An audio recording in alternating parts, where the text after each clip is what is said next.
Hello, welcome to my YouTube channel geography अध्ययन में आपका बहुत बहुत स्वागत है।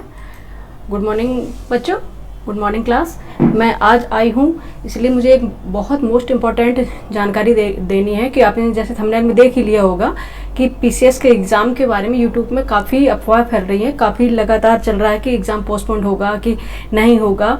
तो इससे बच्चों में काफ़ी टेंशन है। बेचारे जो बच्चे पढ़ते हैं ना रेगुलर, साल भर उनकी पढ़ाई लगातार कंटिन्यू है और लास्ट में जब एग्ज़ाम होने वाला होता है ना, तो ये फिर खबरें आने लग जाती है एग्ज़ाम पोस्टपोन्ड होगा कि नहीं होगा, तो क्या करना चाहिए। तो इसलिए मैं ये वीडियो बना के आपके समक्ष आई हूँ कि आप लोगों को पता चले कि असलियत में बात क्या है, क्यों ये खबरें लगातार इसमें आ रही हैं। क्योंकि जैसे अभी एक न्यूज़पेपर में जस्ट जानकारी आई थी कि 26 और 27 को गवर्नमेंट एग्ज़ाम कराने वाली है। ठीक है, पीसीएस की परीक्षा 2 दिन 26 और 27 को होने वाली है। तो जिससे कि नॉर्मलाइजेशन हो जाएगा। अगर 2 दिन एग्जाम रहा तो नॉर्मलाइजेशन होगा। ठीक है, इस नॉर्मलाइजेशन से बचने के लिए टीचर और बच्चों ने, क्योंकि नॉर्मलाइजेशन होता है तो काफ़ी बच्चों का भविष्य खतरे में होता है, क्योंकि ऐसे बच्चों का उसमें सिलेक्शन हो जाता है जिनको कोई ज़्यादा स्टडी नहीं रहती है और वो बच्चे बेचारे बाहर हो जाते हैं जो काफ़ी दिन से तैयारी कर रहे हैं और उनकी पूरी साल बर्बाद हो जाती है नॉर्मलाइजेशन के चक्कर में। ठीक है, तो इसके लिए टीचर और सारे बच्चों ने आयोग में एक लेटर भेजा है कि अगर परीक्षा करानी है, परीक्षा से कोई नहीं है कि परीक्षा 27 को ही हो, लेकिन परीक्षा 2 दिन नहीं 1 दिन ही हो, 27 अक्टूबर को ही परीक्षा हो, जिससे नॉर्मलाइजेशन से बचा जा सके। ठीक है, ये बात है। तो इस चक्कर में ये अफवाह हो रही है कि एग्ज़ाम पोस्टपोन्ड होगा। क्या एग्ज़ाम पोस्टपोन्ड होगा? इसका मतलब है कि पहले तो ये खबर क्यों आई है, क्योंकि एग्ज़ाम पोस्टपोन्ड इसलिए होगा क्योंकि सेंटर अलॉट हो गए थे। अब इतने जल्दी इतने सारे सेंटर की व्यवस्था कैसे की जाए कि 26 27 2 दिन सेंटर अलॉट हो गए थे। अब इतने जल्दी इनकी परीक्षा की सेंटर जो हैं उनको कैसे व्यवस्था की जाए। हाँ, लेकिन अगर राजकीय माध्यमिक विद्यालय, गवर्नमेंट मान्यता प्राप्त और डिग्री कॉलेज, यूनिवर्सिटी, इनमें अगर सेंटर मिल जाते हैं तो एग्ज़ाम 27 अक्टूबर को ही होगा। ठीक है, 27 अक्टूबर को होगा। और लेकिन अगर सेंटर की व्यवस्था नहीं हो पाई तो एग्ज़ाम बता रहे हैं कि 8 दिसंबर या 15 दिसंबर को जा सकता है। ठीक है, और लेकिन इसकी संभावना कितनी है? संभावना है अगर 27 अक्टूबर को 90%, मैं बता रही हूँ 90% एग्ज़ाम 27 अक्टूबर को होगा। ठीक है, 90%, केवल 10% एग्ज़ाम पोस्टपोन होने की संभावना है। 10% एग्ज़ाम पोस्टपोन होने की संभावना है। ठीक है, 10% एग्ज़ाम है जो पोस्टपोन हो सकता है, लेकिन 90% एग्ज़ाम 27 अक्टूबर को ही होगा। इसलिए आप लोग लगातार तैयारी करते रहें। अगर एग्ज़ाम पोस्टपोन होगा भी तो भी कोई आपके लिए दिक्कत ना हो, क्योंकि आपको अपना तैयारी में बिल्कुल भी ब्रेक नहीं लाना है। ठीक है, कंटिन्यू रखना है अपनी तैयारी। ठीक है, अब क्या करें? इसके लिए आप लगातार तैयारी करते रहें, टेंशन ना लें, बार बार यही ना देखें कि एग्ज़ाम कब होगा। हाँ, लेकिन जब नोटिफिकेशन आएगा तो सबके लिए आएगा, एग्ज़ाम पोस्टपोन्ड होगा तो सबके लिए होगा, कोई एक के लिए तो होगा नहीं।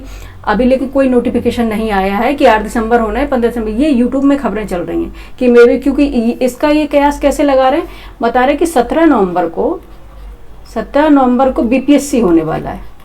ठीक है, ये भी बच्चे काफ़ी मात्रा में डालते हैं बीपीएससी, वो भी देने जाएंगे। तो कह रहे हैं कि 17 नवंबर में तो डेट नहीं आएगी, लेकिन 8 दिसंबर 15 दिसंबर को एग्ज़ाम होने की संभावना है। उसके बाद 22 दिसंबर और 23 दिसंबर बता रहे हैं, तो आपका ये आरओ लगा है। ठीक है, 22-23 दिसंबर में आपका क्या आरओ लगा है। ठीक है, तो ये 8 दिसंबर 15 दिसंबर की कराने की संभावना है, लेकिन इसकी जो संभावना 10% ही है और 90% 27 अक्टूबर को ही होगा एग्ज़ाम। तो आप लोग समय बर्बाद न करें, लगातार अपनी तैयारी रखें। अगर पोस्टपोन्ड होगा तो भी बेटर होगा, और अगर नहीं होगा तो भी ठीक होगा, लेकिन समय बेकार अपना बिल्कुल नहीं करना है, लगातार अपनी कंटिन्यू तैयारी रखनी है। ठीक है, और इसमें क्या होगा, अगर जिनकी तैयारी पूरी हो गई है, कंप्लीट हो गई बच्चों को, उनको लगेगा कि अरे एग्ज़ाम पोस्टपोन्ड हो गया। हाँ, बिल्कुल समय बर्बाद होता है, एग्ज़ाम अगर पोस्टपोन्ड होता है, टेंशन होती है, बिल्कुल होती है। लेकिन अगर आप यही सोचते रहेंगे तो उससे क्या फ़ायदा है? नेगेटिव बातें सोचने से कोई फ़ायदा नहीं है। अगर पॉजिटिव लेके चलेंगे तो हमें और प्रैक्टिस सेट लगा लेंगे और लगातार एक बार रिवीजन और कर लेंगे, जिससे भी बिल्कुल भी हमारा पॉइंट में या 1-2 नंबर से रुकता है तो हमारा प्री बिल्कुल नहीं रुकना चाहिए। इस बार हम मेंस और सीधे फाइनल सिलेक्शन लें, ठीक है। ये हमारा मेन मोटो होना चाहिए कि हमें इस बार फाइनल सिलेक्शन लेना है। कंटिन्यू रखें अपनी तैयारी में बिल्कुल भी ढील नहीं लानी है कि एग्जाम अब पोस्टपोन्ड हो गया है या होने वाला। अभी तो ऐसा कोई, मैं बता रही हूँ, अभी ऐसा कोई नोटिफिकेशन नहीं आया है, आयोग ने कोई नोटिस नहीं निकाला है कि अभी 8 दिसंबर को होगा या 15 दिसंबर को या पोस्टपोन्ड होगा। अगर पोस्टपोन्ड होगा तो 2 या 3 दिन में आ जाएगा एग्जाम पोस्टपोन्ड होना है।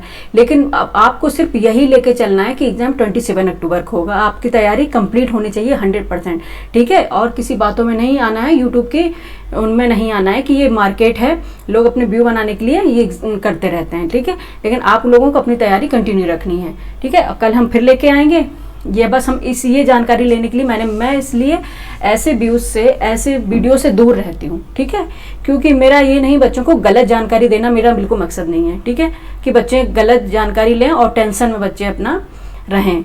इसलिए अब कल हम फिर लेके आएंगे वर्ल्ड ज्योग्राफी की MCQ टेस्ट सीरीज लेकर, ठीक है। जैसे हमारा चल रहा है, कल नया टॉपिक होगा, तो आप लोग लगातार अपनी कंटिन्यू रखें, ठीक है। और बिल्कुल भी टेंशन नहीं लेना है, जो होगा एग्जाम अपनी तैयारी फाइनल रखें। लेकिन ये है, एग्जाम कितना भी पोस्टपोन हो 2024 में ही गवर्नमेंट कराएगी, ठीक है। इससे ज़्यादा डिले नहीं होगा। अगर आपकी तैयारी अच्छे से कर लेंगे तो आपके लिए RO का फ्री सिलेक्शन अच्छे से हो जाएगा, नहीं रुकेगा। क्योंकि अधिकांश आप क्या है, एक जैसा ही सिलेबस है, हिंदी उसमें भी, CSAT में भी इसमें हिंदी आती है, लेकिन उसकी हिंदी क्या आपको फाइनल स्कोर के लिए स्कोर होता है, इसमें क्या है ओनली क्वालिफाई होता है। लेकिन तैयारी अपनी लगातार कंटिन्यू रखें, किसी भी बातों में नहीं आना। एग्जाम पोस्टपोन होगा कि नहीं होगा तो अभी आयोग नोटिफिकेशन निकालेगा, तो वो सबके लिए होगा, ठीक है बच्चों। लगातार अपनी तैयारी रखें, बस हमें ये बताना था, इसलिए मैंने ये वीडियो बनाया है, ठीक है। कल हम फिर आते हैं अपनी नई टेस्ट सीरीज के साथ, ठीक है। तब तक के लिए आप जहाँ भी रहें मस्त रहें, व्यस्त रहें, ठीक है। Thank you for watching.